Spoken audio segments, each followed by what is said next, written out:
berriz ere diot, ez dagoela eskubiderik zuen alderdiak nahi ez duelako Usansoloren nahiaren kontra jokatzeko. Galdera berdina egiteko prest egon nintzateke, baina denbora ez dut horretan alperrik galduko, ez dut ulertzen oraindik, zergatik toki batzuetan bai, eta beste batzuetan ez dan posible.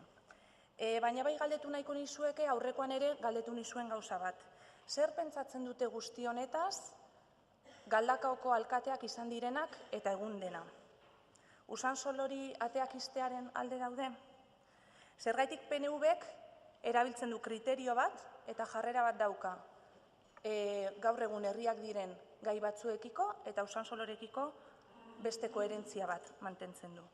Ez dakigu historikoki PNV-ko Galdakaoko alkatetzatik bultzatutako ezetz horiek zerikusia daukaten. Eta aurrekoan eman genituen adibide eta izen batzuk, gaur ere bota genituzke, eta gainera badakigu gaur ere presente daudela. Baterako zein besterako, lehenengo emendakinerako zein bigarrenerako, denetariko aitzakiak entzun genituen batzordean, eta gaur ere, ekonomikoa entzuten dugu. Esan duzu, gitxienez pertsona bat gehiago beharko litzatekela kudeaketarako, edo, lehenengo kapitulu horretan, gastu bat egongo litzatekela, ezta? Kompetentzia berri horiek jasatzeko kudeaketarako.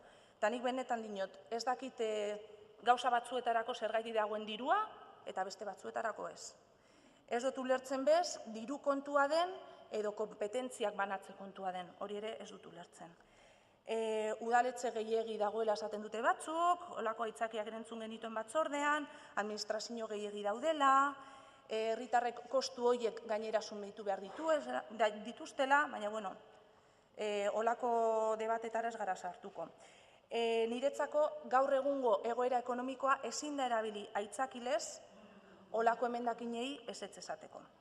Nahi duzuenerako badakigu dirua badagoela, eta nik uste dut kasu honetan dirua barik borondate politiko kontua dela.